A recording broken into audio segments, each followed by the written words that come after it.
नमस्कार मित्रांनो. तर सकाळचे वाजलेत 5:30 आणि आम्ही आता उठलो आहे सगळे, कारण का आमची ट्रेन ऑलमोस्ट 8 वाजता पोहोचणार होती, 8:15 वाजता. 6:30 वाजता ह्या सगळ्यांना उठवलं आम्ही आणि सगळे फ्रेश होत होतो. तितक्यातच आमच्या मॅडमना एक व्ह्यू दिसला आणि काय माहीत काय ह्या माणसामध्ये त्यांना काय दिसत, झूम करून करून हे लोक बघत होते, त्याला माहीत नाही का. सगळे तोंड वगैरे धुवून फ्रेश होत होतो. नाश्ता कोणीच केला नव्हता, फक्त ब्रश केला होता. मृणाल साहेब सुद्धा उठलेत, अपूर्वा मॅडम उठल्यात.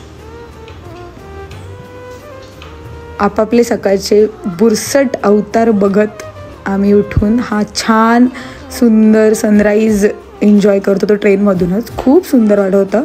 आम्ही मदुराईला पोचायला कदाचित 1 तास होता अजून. शेवटची 15-20 मिनटं असतानाच आम्ही बॅग वगैरे काढून घेत होतो, कारण का पूर्ण बोगीच आमची मदुराईला उतरणार होती आणि फक्त मदुराईला 5 मिनटं ट्रेन थांबणार होती. त्यामुळे आम्ही सगळं सामान वगैरे काढून रेडी होत होतो. कोणाचे शूज मिळत नव्हते, कोणाचं काय तर काय. फायनली मदुराईला पोचलो आहे आणि ट्रेन ऑन टाईम होती. प्रॉपर 8:15 वाजता ट्रेन पोचली. इथे आम्ही अपूर्वाच्या कलिगचा वेट करत होतो. सो आम्ही निघालो. अपूर्वाचे कलिग वेगळ्या साईडने गेले आणि आम्ही ह्या साईडने आलो होतो, वेगळ्या गेटने आलो होतो. इथे आम्ही ऑटो पकडली आहे सगळ्यांनी. खूप वेगळी ऑटो होती. 2 ऑटो करावं लागला. आम्ही 10 जण होतो, आमचा ग्रुप 10 जणांचा होता. सो आम्ही 2 ऑटो केला आणि हॉटेलवर जाऊन आम्हाला थांबायचं नव्हतं, तर आम्हाला तिकडे पोहोचून बॅग ठेवून नाश्ता करायला निघायचं होतं, कारण का चेक इन टायमिंग आमचा खूप लेट होता. सो आम्ही सगळे बॅग्स वगैरे ठेवल्या आणि तितक्यात वैभवने जवळपासचं एक हॉटेल पाहिलं होतं ब्रेकफास्टसाठी, जे छान आणि सोबर असेल, स्वच्छ असेल, कारण का आम्हाला माहीत नाही स्ट्रीट फूड इकडचं कसं असेल. खूप सुंदर हॉटेल शोधलं होतं त्यांनी. इथे आलं हॉटेलमध्ये आणि साहजिकच असा काही आमचा केळीच्या पानांमध्ये ब्रेकफास्ट केला आम्ही.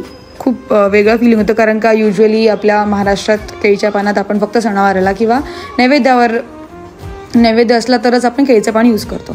बट इथे हॉटेलमध्ये सहजा केळीच्या पानावरच वाढतात. खूप मस्त वाटत होता केळीच्या पानावर जेवताना आणि खूप सुंदर आणि चविष्ट नाश्ता होता. अर्ध्यानी तर चहावरच आपली भूक भागवली आहे. आम्ही हॉटेलवर रिटर्न जाताना ही काहीशी क्यूट पिल्लं दिसली आम्हाला. त्या पिल्लांना बघता बघता मी, गज्जी आणि विक्रांत मागे राहिलेलो आणि ही सगळेजण पुढे पोचले होते.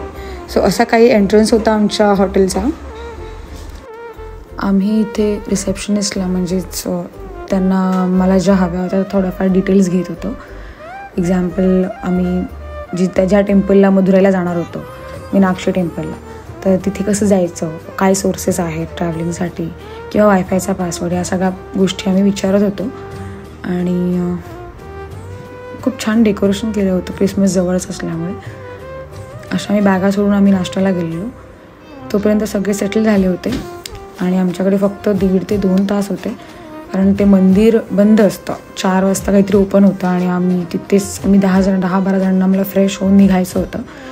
सो आम्ही नेक्स्ट व्हिडिओमध्ये दाखवतो आहे की आम्ही रेडी होऊन कुठल्या मंदिरला कसे गेलो. Thanks for watching. बाय.